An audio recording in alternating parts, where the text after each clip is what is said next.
guys. All right, I'm gonna adjust my view, and you guys, if you want to, you can always pin me or pin the overhead depending on what you want, or go with speaker view. I'll see if I can spotlight folks, or maybe Amanda can spotlight folks too. And then I'm just adjusting my view. There we go. How's everybody doing today? Hi. Hi, Ronnie. How are you? I'm good, Jen. How are you? Good. Oh, thanks, Amanda. She spotlighted my video for everybody. Yay. All right. Amanda's on it. She's on it. All right, guys. I am just checking the time, so we'll do a little chat. So we'll welcome to the demo for the Circle Weave. I'm Jen from Yarnia, and I am excited to do this because this is going to be fun. I hope everybody has had a really great wool walk so far. Obviously, I am not at Yarnia. I am in my office, which you can't see the mess behind the camera because I very carefully designed it so you couldn't. But there's piles of stuff, including yarn. So today we're going to go through and do a circle weave like some of the ones behind me. So this is one that I did a while ago. I don't know, where's the good on camera? And this is a mix of yarn that's left over from a couple of projects, some hand spun that I spun, and some roving scraps that I had. But you can do circle weaves in kind of any yarn that you want. In this case, this one is done in a wood embroidery hoop. And this is the inner part of the hoop. So that the nice part about circle weaves done in an embroidery hoop is you don't have to worry about finishing. Sometimes finishing a weave can be a tricky thing to do if you're doing tapestry weaves, but with embroidery hoops, you literally just pop on the outside and boom, you can hang it from the metal thing, which this is normally hanging in my office on one of the walls.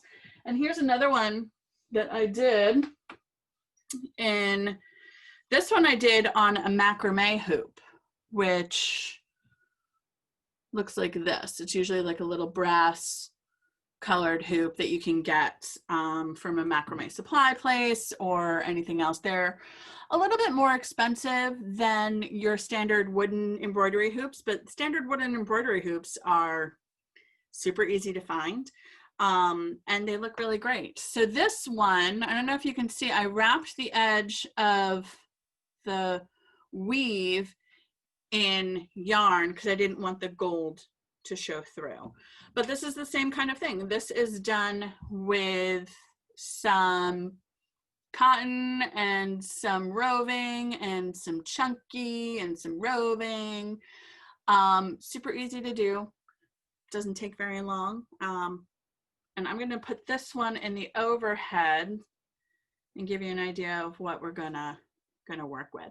So if anyone is following along, thank you, Amanda. If anyone is following along for this demo, what we're going to be doing is, what you need is an embroidery hoop, or you can use a macrame ring if you have it. But it's really easy to find an embroidery hoop. And then the embroidery hoops come with an outside ring like this, and also an inside ring. I have already started the warping process on the inside ring so I could show you without having to go through the entire warping process, because it's not as fun to watch. So what you need for this project is the ring, your embroidery hoop, a tapestry needle or a weaving needle. You can use either. I happen to have a weaving needle. It's just a longer needle. But actually for circle weaves, I tend to prefer using a normal old tapestry needle. And this is a great use for like the plastic tapestry needles that sometimes bend if you're using them for your knitting projects or your crochet projects. Some crochet yarn, or I also have warping yarn. It's thin cotton. It's nothing fancy. You could warp it in anything. I have some metallic crochet yarn. That's super fun. That makes a pretty weave because you do see a little bit of the warp. And when I'm using the terms warp and weft, warp is the yarn, the strings that you go over and under. Weft is what you use to go over and under. And in weaving, those are pretty much interchangeable. In our case, for a circle weave, these are going to be the warp, and your fun yarn is going to be the weft. So we have our hoop, our warp yarn, which is a smooth, thin cotton, linen, something along those lines. You could use wool as well. If you have a fingering weight wool, that would be a great one to do. And then we have our fun stuff. So our fun stuff, I gathered a selection of fun stuff in one of these little baskets. And so what I have is I have some franca that's left over. I have some knitted wick cotton candy. I have a rainbow oink that I made a hat out of. Thank you. Rainbow oink that I made a hat out of. And I also have some gray. I have some white roving or white top. And I like white top if you have any. You might not. That's okay. Because I feel like it highlights everything. And I also have little bits and pieces of multicolored wool top. I'm a spinner, so I have lots of little bits and pieces of things. You can also, if you get really into this or you want to make these for gifts, you can also buy from a lot of wool producers or hand dyers. You can buy little minis that come literally like this, like a little mini, like, what do we want to call this? Like a cinnamon bun, like a little cinnamon bun of fiber. And that's really fun to use too. And then I also have some white alpaca that's left over from a project from years ago. I like to use a lot of white in my weaves, but you can use whatever colors you want. I save everything because I might as well be a hoarder. And I also have, I grabbed my purples bin. So I have a little bin of like just little scraps of hand spun or leftover wool. That's some Noro Silk Garden. That's Noro Silk Garden. This is my hand spun. This is, I have no idea what this is, something. Little bits and pieces are great for this. And also, if you guys are doing this with your bits and pieces, double up, triple up. Use, like if you're a sock knitter and you're using fingering weight, grab a whole bunch of, you know, all fingering weight that has purples in it and treat it like one yarn when we do this. So use up your scraps. Okay, I'm going to show you how to warp. So I am going to take, I totally have my scrap bins organized by color. I do. I'm crazy. Like all of the little ones. I have these little bins from the Container Store or IKEA. I'm not sure which. Bless them. So I'm going to take a couple of yards of crochet thread or my warp thread. I usually do 1, 2, probably like 6 yards or so, maybe a little bit more. Better to do more than to run out. And what we're going to do is you're going to divide your hoop, take off the outer ring and set it aside. You're not going to need this outer ring until the finish. So I'm going to put it behind me here.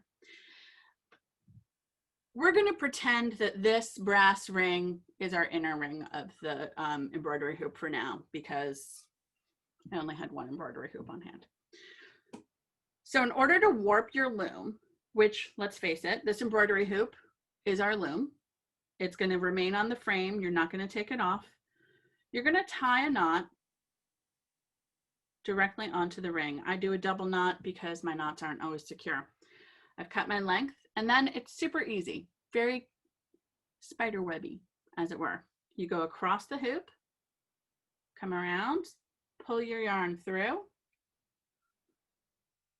And I do the loop around like that because I want this tight. And this helps me keep it tight. And then when I come back around, do you see how I'm moving over just a little bit? I put my thumb there, get rid of that little string, and I wrap it around again. And then when I go across, I don't know if you guys ever did string art in the 70s, 80s.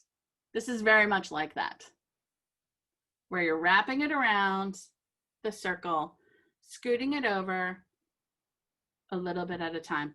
The middle is going to look like a jumbled mess. Do not worry.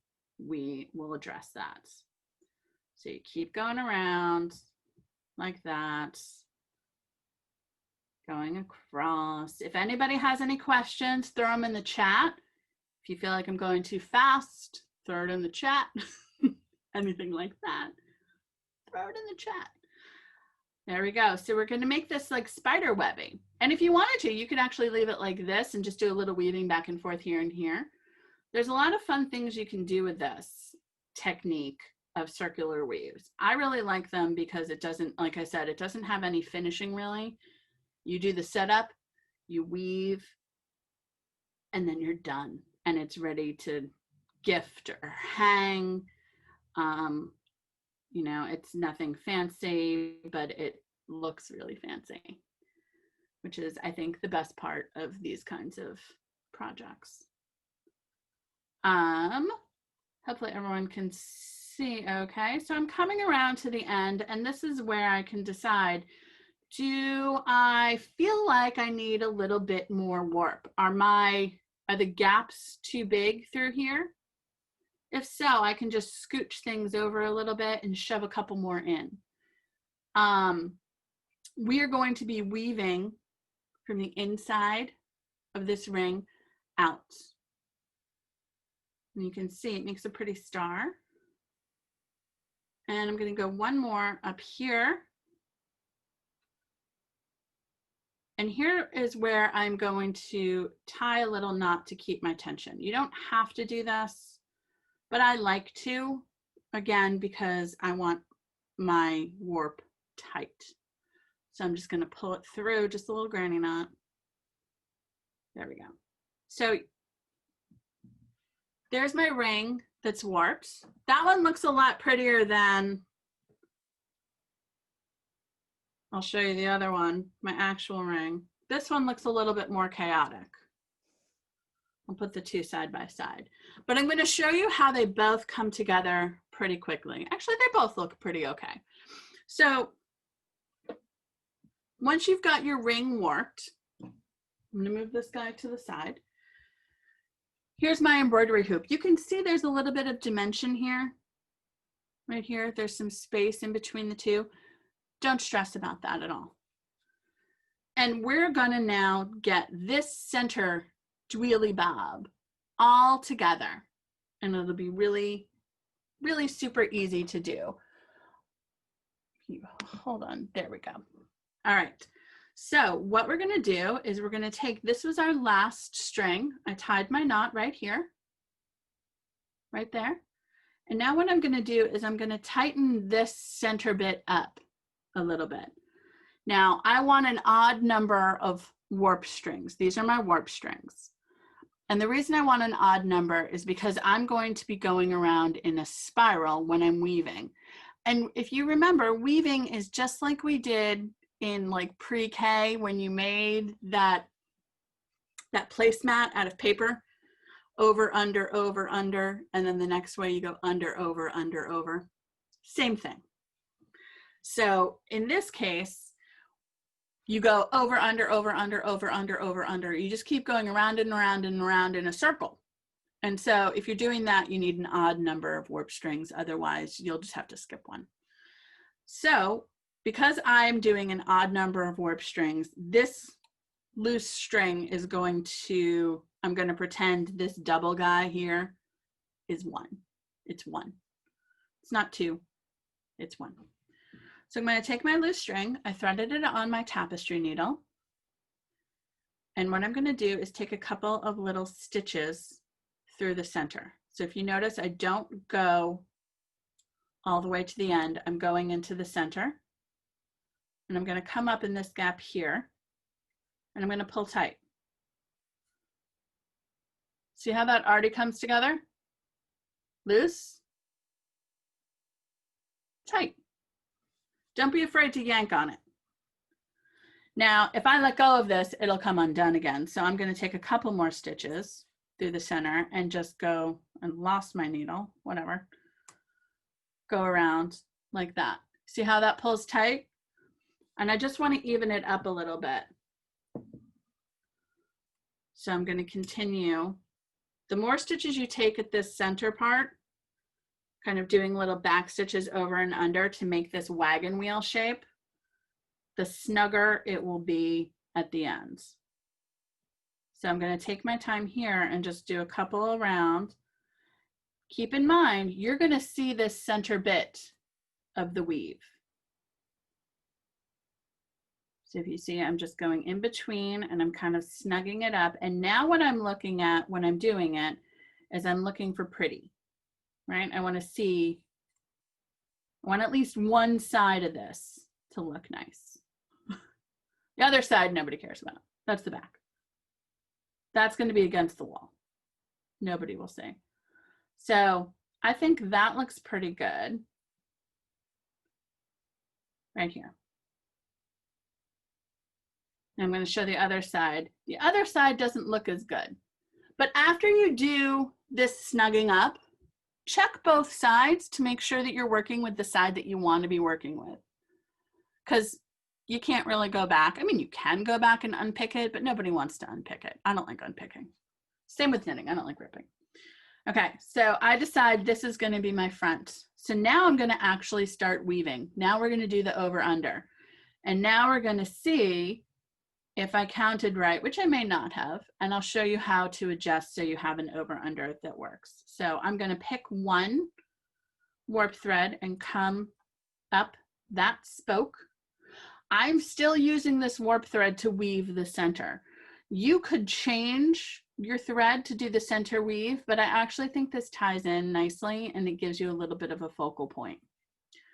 So I'm going to go over that guy and under the next one. Now at this point, I have my finger on the back, and the reason I have my finger on the back is because my yarn is not fully secure. My warp yarn is not fully secure. So I'm going over and under, and I'm just yanking it down so you can see I went over this guy, going under this guy. And you can do it a little bit loose and then snug it up because you're doing this on a frame.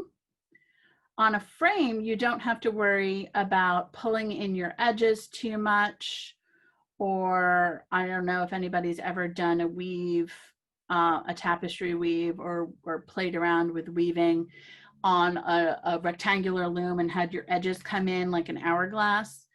You can't do that here. It will never come in like an hourglass because you have a nice hard frame. Okay, so we're coming around to the start a little bit, and I'll see if I can show you. I'm still going over and under. Our basic over-under weave. This is called a tabby weave.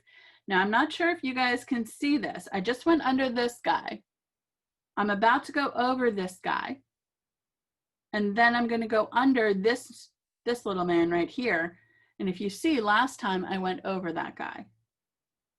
Hopefully everyone can see. So I did do it right. Shockingly, there are a number of times where I have not done it right. So if that is the case, you see each of these warp threads are doubled. What you can do is just split them and go over one and under the other if you need to, if it's not running into the way that you need it to be. So the only thing to remember, guys, is that you want to go over the ones, over the warp threads that you went under before. You're alternating. That over, under, and then under, over, the next row is called plain weave or tabby weave, like the cat. And that you can do an entire weave in plain weave and tabby weave and have it come out gorgeous. I'm also going to show you a couple of other weave patterns that you can do, including some really fun ones that really make a distinct look and that people are like, ooh, how'd you do that?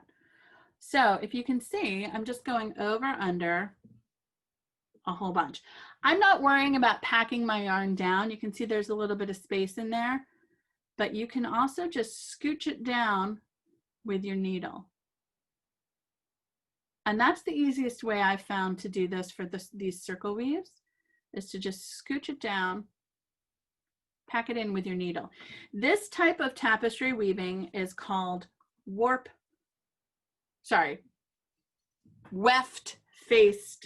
weaving. And what that means is that you won't see most of the warp strings unless you really want to. So we're going to mostly see our fun, pretty yarn, even though we're still working in our boring warp yarn right now. I shouldn't say boring. White's not always boring.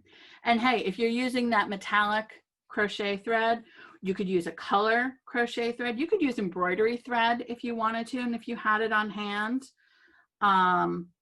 that would work too. I would probably, if I were using like embroidery thread, I would probably use all 6 strings of embroidery thread, just because I want the strength and the gloss a little bit. So you see how I'm getting this little medallion in the middle? And the farther out I get, the easier it is for me to go over and under several strands at once. See how that works? And then I'm just going to yank on it. And then at a certain point, I'm going to decide that I'm done with my warp thread, or depending on how much warp thread, oh, I take it back. If you look here, I don't know if you guys can see, I went over and under, went over the same thing twice. I am going to leave that for now and just get back on track because it's not super noticeable. If you did several rounds where you went over and under the same strands, it would not look right. You would see more of the warp than you would the weft. So just double check every so often that you're going over and under, and then the next round you're going under and over. Okay. So depending on how much warp yarn I have left, I cut, I don't know, 8 feet, 10 feet, maybe. I wing it. So I'm going to do a little bit more of my circle, and then I'm going to switch to a different yarn. The other thing I wanted to let you guys know is that if you wanted to do an off-center weave, this center bit does not need to be in the center. And the way that you do that is that when you're doing that stitching over and under to pull it into a spider web from like kind of that string art star, just scooch, do that slightly over and slightly off center, and then you can have an off center weave. So it'll look less like a target and more like maybe like an egg. Almost, you know, like a fried egg. I'm not sure if that's a great comparison for a weaving, but it is what it is. Okay, so when I decide that I'm done with this warp weave, I am going to fasten it off. Now, I don't know if anyone has ever taken a class with me for knitting. You know that I'm against knots in knitting, but in weaving it's great. So I fully give you permission to use knots. Okay, so this is my front, this is my back. I'm going to go and pull my yarn through the back. There we go, pull it tight. I'm going to trim it a little bit, but I'm not going to trim it super close. I just want to trim it so it's out of the way, and I can come back and either weave that in or tie a knot later. So I'm done with my warp thread.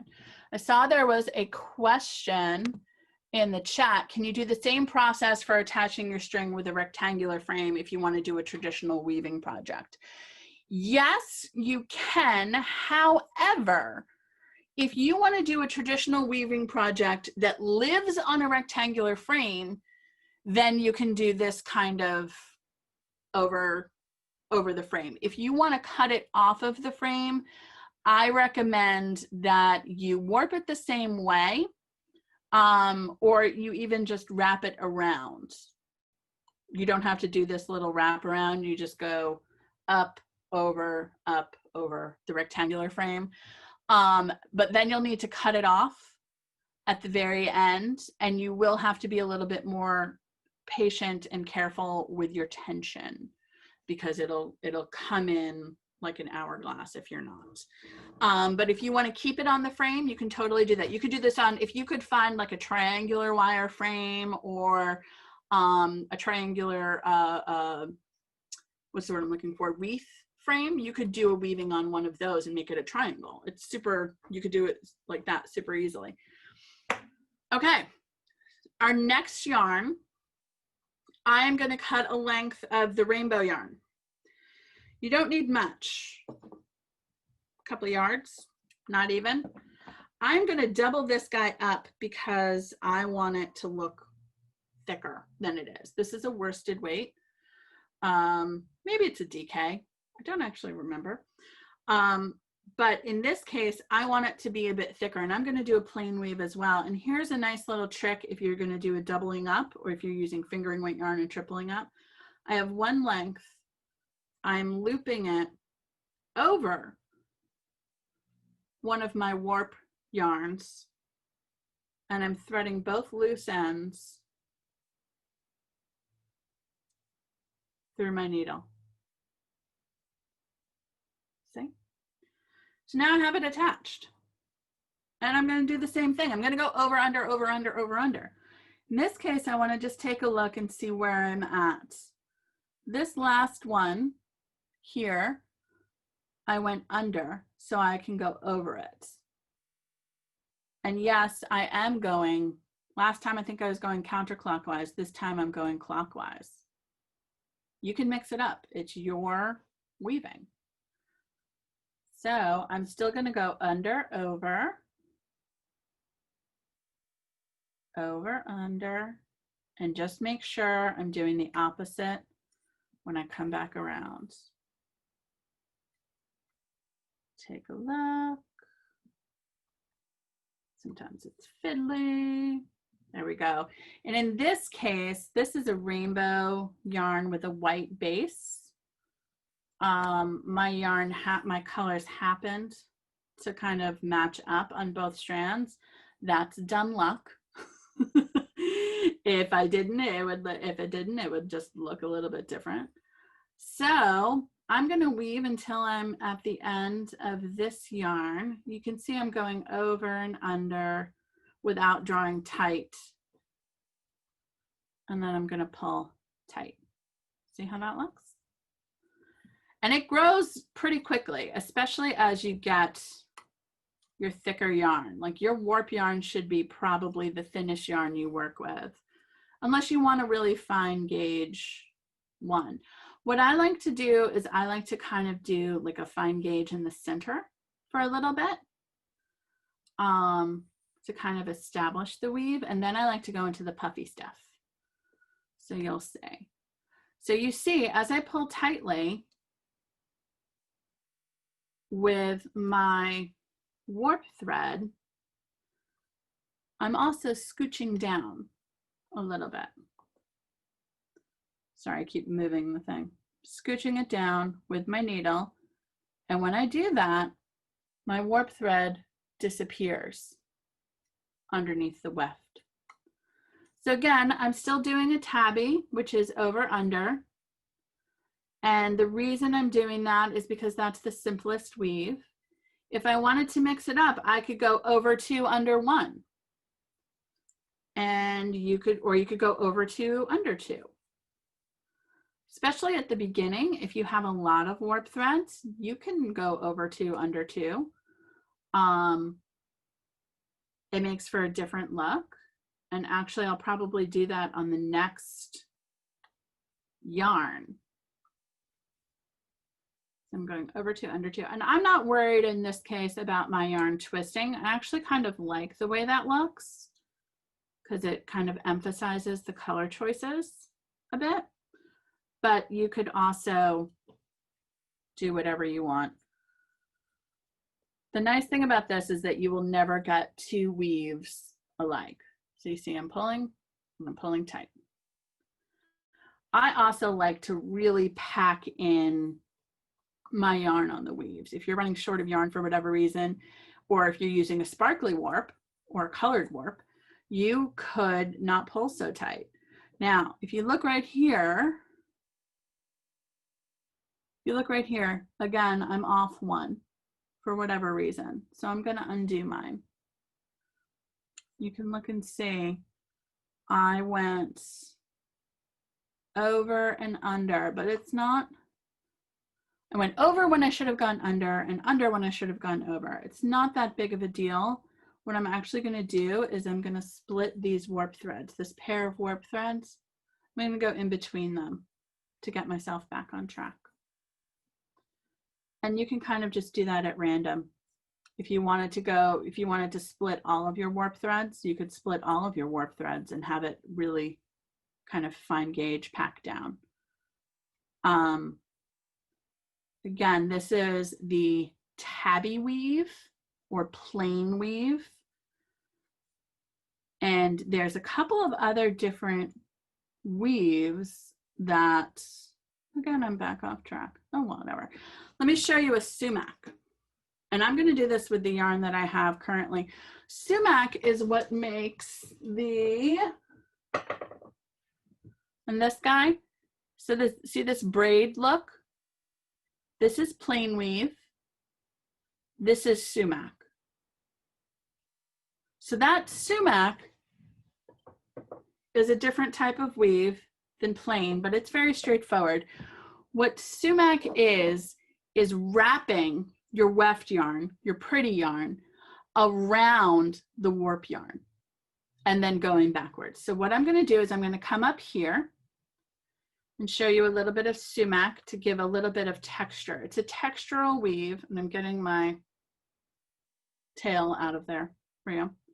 It's a textural weave. So I am going to go over 2 warp threads, 1, 2, and I'm going to come up back 1, come up this guy here. And I'm going to do that all the way around. So if I have, here's my start point. I'm going to go over 2, 1, 2. And I'm going to come up between them. And you can change these numbers all you want, but start with an over 2, back 1. 1, 2.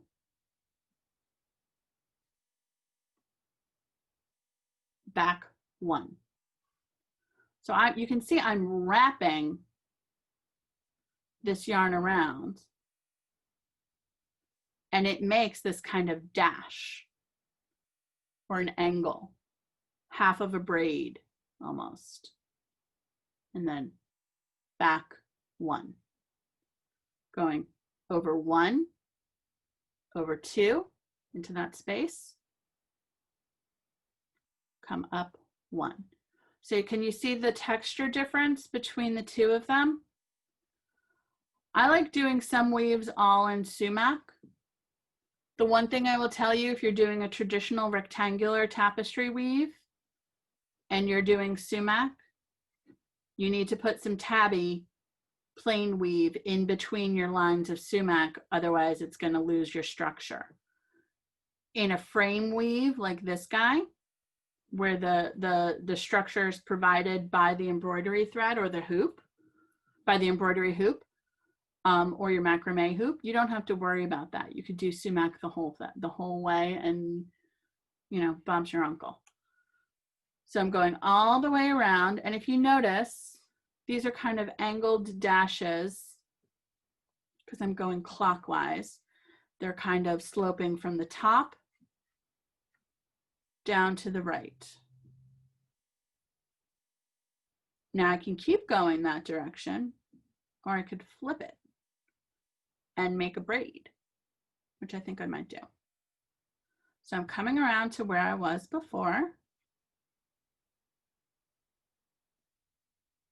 And you don't have to use a needle for this. I find it easier to control right now, my yarn with a needle. I have this little raised ridge. Check that out. And you can see I'm adding twist to my yarn, so it's getting tangly. I'm cool with that. I think it looks neat.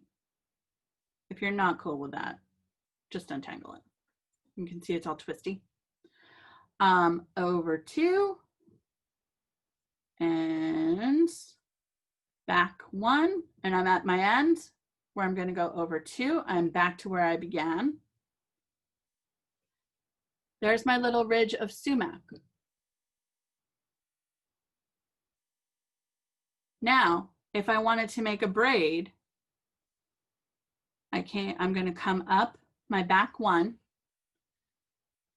and I'm going to go the other way. So before I was going clockwise, now I'm going to go counterclockwise. I'm going to go 1, 2,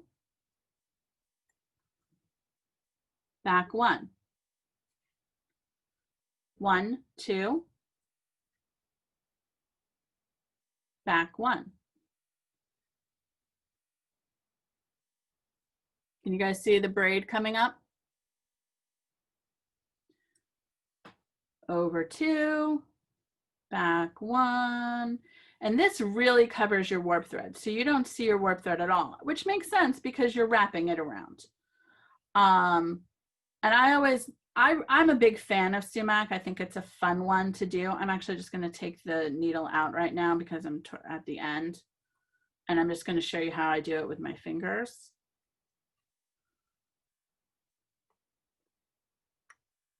This is also a great craft to do with kids or teenagers because it's relatively quick. They can't lose interest very quick. In this case, I'm skipping now to, I went over 1, 2, 3, and it makes a bigger dash. That's what that would look like. I'm actually going to go back to over 2, back 1. As you go out farther on the wagon wheel of your thing, you notice the spaces get bigger. You're going to want to bump up some of your stitches and some of your yarn. I like to start finer and go heavier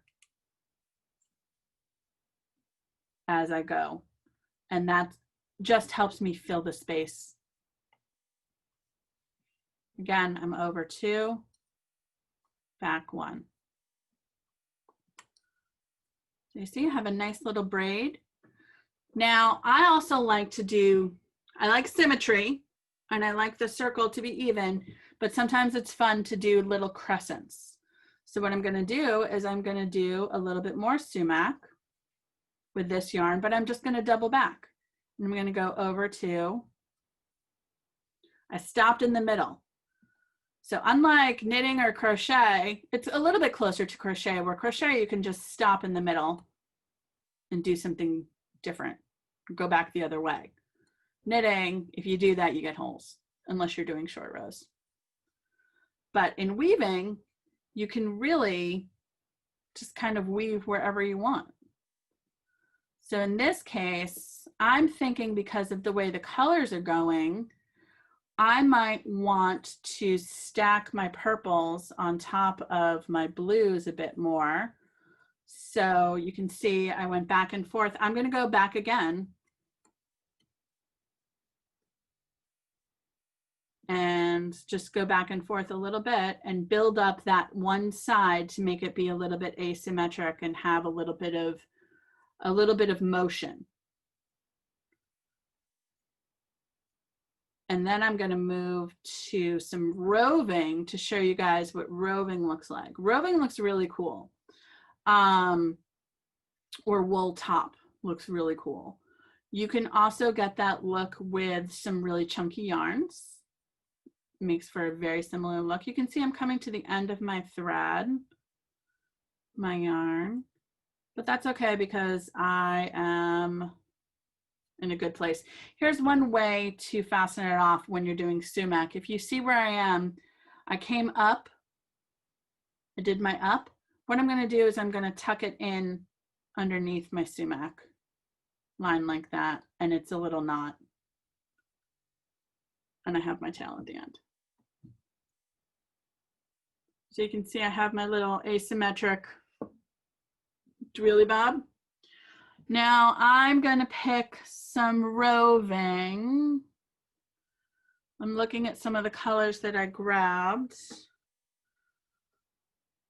And I am going to be super boring because I have a lot of color going on. I'm going for the white, but I'll come back to the color. I'll come back to the color. So with the roving, don't cut roving. If you have any that you're working with, just pull on it to attenuate it. And I'm going to pull a chunk off. So you see how I have that nice wispy edge. I'm going to give it a little twist. Nice and wispy, but you don't want to cut it. And roving, when you're working with roving, it's easier to not use a needle. Roving is unspun wool that you use for spinning. You can go into yarn stores that have spinning supplies. Yarnia has some. We have fiber available, and you can buy wool roving, wool top. And if you want to, you can also check out independent dyers often sell bits and bobs that are left over of roving and kind of grab bags and stuff. So if you just want it for weaving, that's a good place to do. Or you could buy something like, we have some at Yarnia, we have some of the, why can't I think of the name? Sweet Georgia sock blanks that have 4 different colorways and smaller balls. It's a great way to play with roving and to play with wool. Plus it's fun and fluffy. It's all like poofy. It's like a bunny, but a sheep. So I'm going to do some sumac with this roving. And the nice thing about roving is that you kind of just tuck it where it needs to be. I'm going under one pair of warp and I'm tucking it in between to secure it. I'm just shoving it down like that. Now for this, I'm going to go around, I'm going to go over one and up one. So I'm going over my one warp thread like this. And then I'm going to come back almost like a back stitch. Like that. So I can do that and go over one. And then I'm going to. So we can see what you're doing. Oh, sorry. Is it not highlighted? Hold No. on. Thank you. You're welcome. All right, let's see. There we go. Okay. So with the roving, I went over one and I'm going to come back one. And I'm just doing this to secure it. There's no wrong or right. And in this case, I am going to go 1, 2. So you can see how it gets super poofy. I'm going to go back 1, 1, 2, over 2, and up 1. I'm going to smush it down, over 2. And this is a slightly uneven piece of roving or of top, which I really like because I like the variation of texture. Over 2, and you can see how it fills up. I'm not pulling super tight on this. Up 1, over 2. Again, you're never going to get this through a tapestry needle, so don't try. Just use your fingers. Back 1, over 2, up 1. I'm at the tail. And get those little tails in the back. up one. So you can see how this can really give you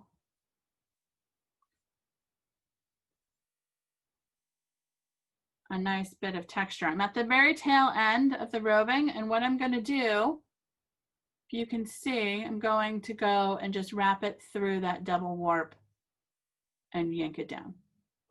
It'll get locked in when I do my next round. So you see how it gets super puffy right there.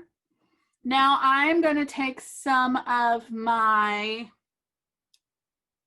Franca, which is a super bulky yarn that we have at Yarnia. This I may have made one of the store samples out of this Franca. I think it's Party is the colorway. So it's just a little ball of super bulky that I had left over. This I am going to use in a yarn. And I am going to do a little bit more asymmetric and fill in over here. And again, to start my yarn, I'm just coming up in my hole. Just going to hold my tail behind so I get done. Now you see, like, here's where I had a sumac start, and here's where I had a sumac start, and here's where I had a sumac start. I'm not worrying about that. I'm just going to go over and under and just go right over it, because you can make asymmetric shapes really easily with weaving. Little crescents. You can stop in the middle of your row. I'm trying not to get my tail there. You can stop in the middle of your row on a circle weave and just go back and forth for a little bit. Get those little buggers out of the way. And I'm going to go right over my sumac roving. And I'm, again, doing plain weave right here. I am just winging it. I'm just thinking, what color looks good? What should I do next? What do I want to do? I think I'm going to stop here and go back the other way. I could keep going around like that, but I think I'm going to stop and fill in a little bit and kind of build up that crescent. I'm caught on the table.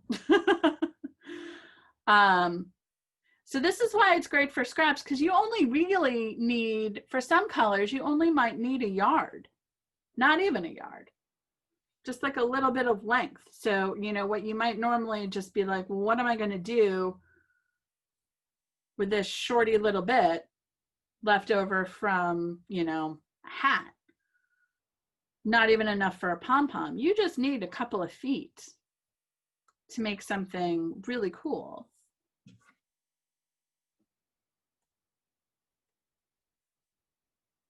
So in this case, I'm going to stop a little short of where I started.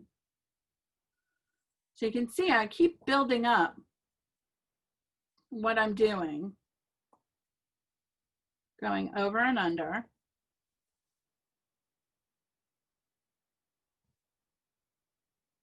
And over and under, and over and under.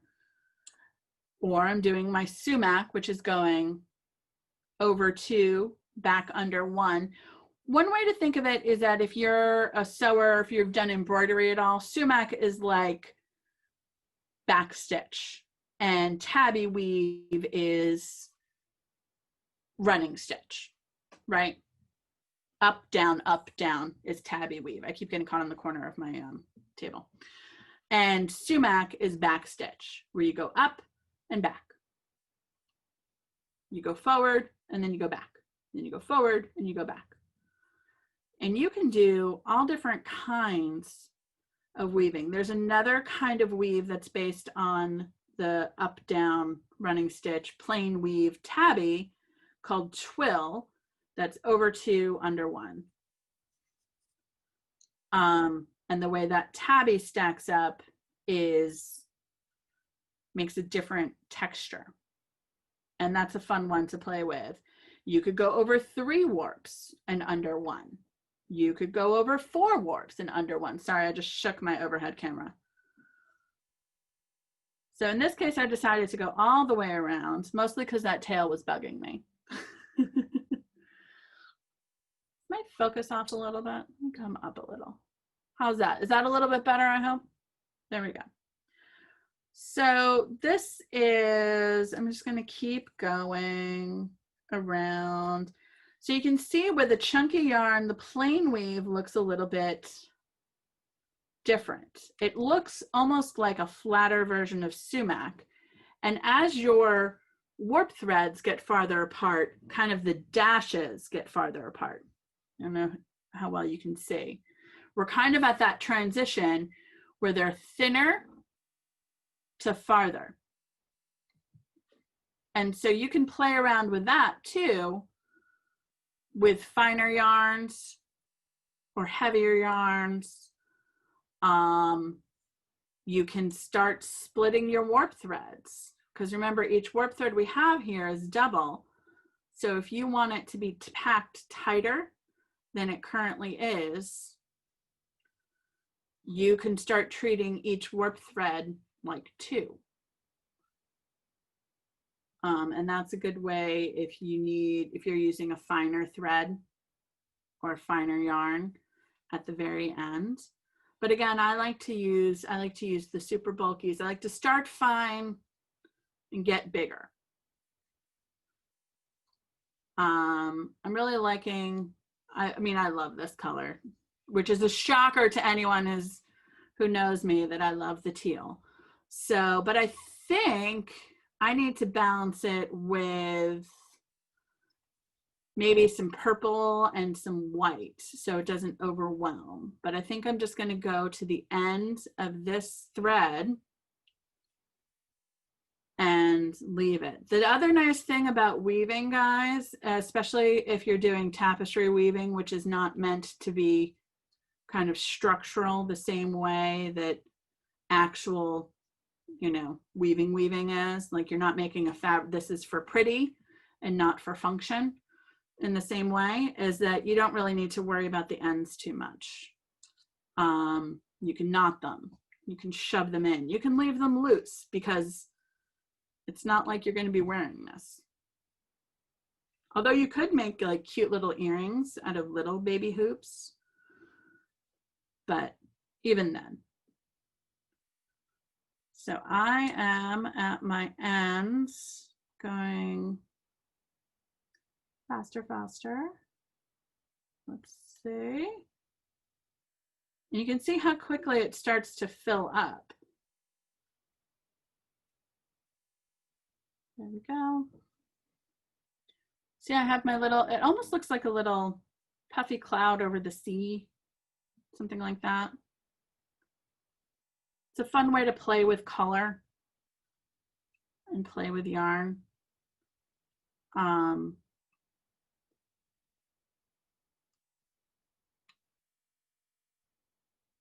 There we go. I'm going to pull it just a little bit snugger. You can leave it loose or snug. I think my tail is caught right there, so I'm going to shove that down. There we go.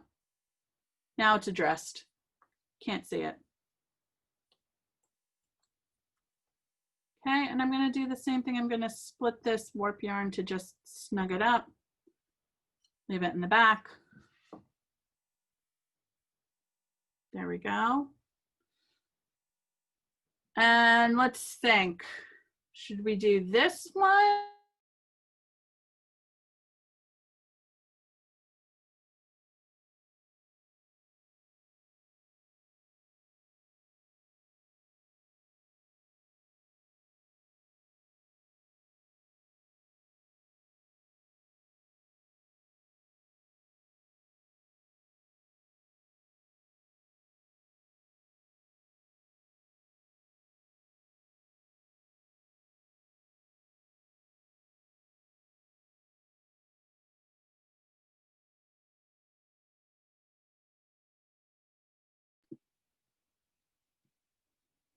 Can't hear you, Jen.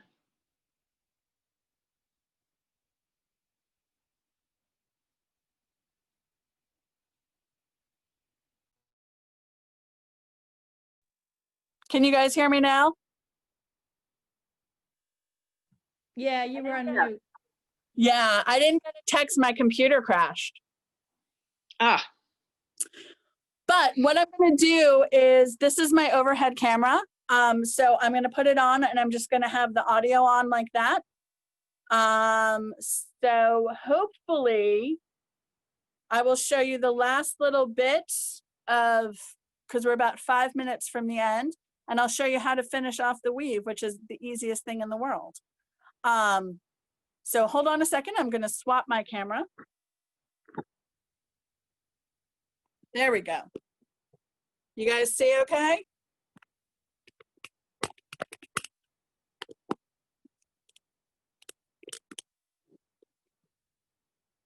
Can you guys see all right? yes. Great. Hopefully you can hear me okay.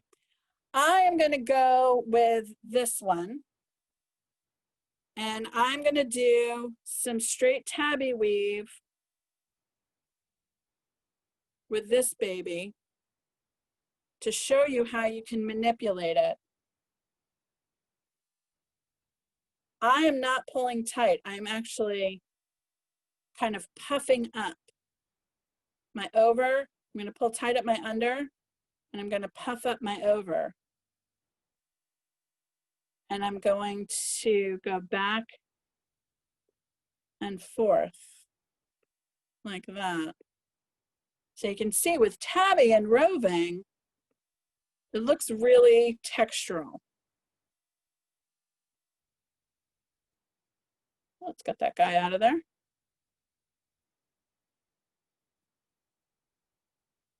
So I'm just poofing it down, tucking it in. So you can see roving is really great because it's almost like Play-Doh, like wool Play-Doh. It goes where you stick it. So I have this whole bit here. Now I'm going to add this guy in. And again, I'm just tucking the ends in the back. No one needs to see what that looks like in the back. I mean, you don't look at the back of a painting. Or at least I don't. Maybe you guys do. You see? You pop it through. In this case, I kind of want to cover those warp threads. So I'm going to do a little bit of sumac. And I'm literally just wrapping this roving around the threads. And in this case, I'm going back to tabby right here, and I'm going to go back and forth. And you can really play around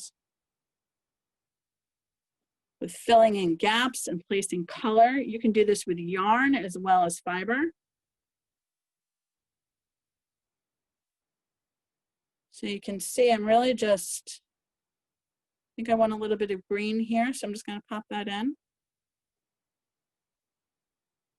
And then let's take some, oh, I have one more roving colorway that I think maybe that's the same colorway. Maybe it is. In this case, I'm going to strip it finer. With roving, you can just separate it and pull it out. So now I have a thin piece and I have a thick piece. And in this case, I'm going to start with the thick piece over here.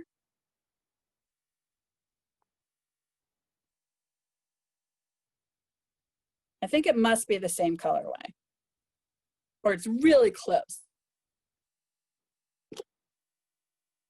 And I'm going to do a bit of tabby. Because I really, what I'm looking at now is placing the colors where I want. I want a little bit of green here. So if you can see, roving smushes, but so does yarn. So you can smush or draw out your yarn and make it look however you want. There we go. I wanted that little bit of green to show up. So I'm twisting my roving so I can really place the colors where I want them to be. And you do this with, especially if you are working with fingering held together with other things. You could hold fingering next to super bulky. You could hold different weights together. In this case, I kind of want that dark to pop, so I'm just going to do a little sumac right there. No one will know the difference. I'm going to do a little more. And smush it. The very technical term of smushing. Now I'm going to use my thin guy here. I'm going to finish it up. I'm going to do more sumac, backing and forthing, to really fill in these last gaps. You can see why when you get to this very end and you have a lot of space between your warp threads, a super bulky, yarn held together, roving, these are all great to cover these up, which is why I like to work from finer to bulkier. It's a little bit easier. And obviously the bulky just fills in. I don't like this one warp thread here. So what I'm going to do is adjust my roving so I don't see it. You get, again, you can do that with yarn too. Okay. So here's my purple and green and teal and rainbow. I was initially thinking I was going to have more rainbow, but I really like how these look. Look at the back. It's a mess. Shove it all in. You can use a crochet hook. You can use a needle. You can tuck things underneath. Tuck it under the roving. Tuck the roving into itself. Or you can just leave it. So I have that. And then I'm going to get, this is the finishing part, and this is my favorite part, because all I need to do, see which side is going to go up. I like this side up. Pop on my outside hoop. Well, let's make sure my yarn is tucked under.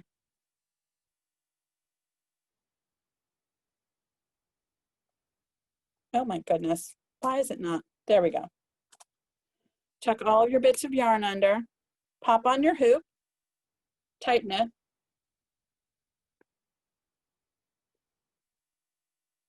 Do your last zhuzh, and voila, finished. See the edge? You don't see any of your warp. Your weave is done. And you can, again, you can zhuzh it and say, okay, you know what? I want to see a little more teal. Voila. So hopefully that was helpful. Sorry I ran over, right?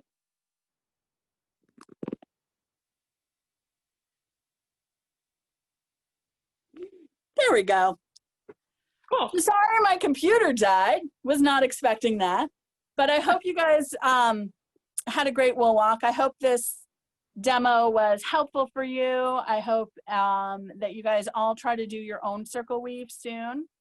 And don't forget, there's still like a couple hours left in the wool walk, so you can check out Yarnia. You can check out the other stores. Depends on what you want. But anyway, I'm Jen. Make sure you follow us on Facebook, on Ravelry, and if you haven't been to the store, pop in. We're at 127 Watchung Avenue. All right, thanks guys. Beautiful work, Jen.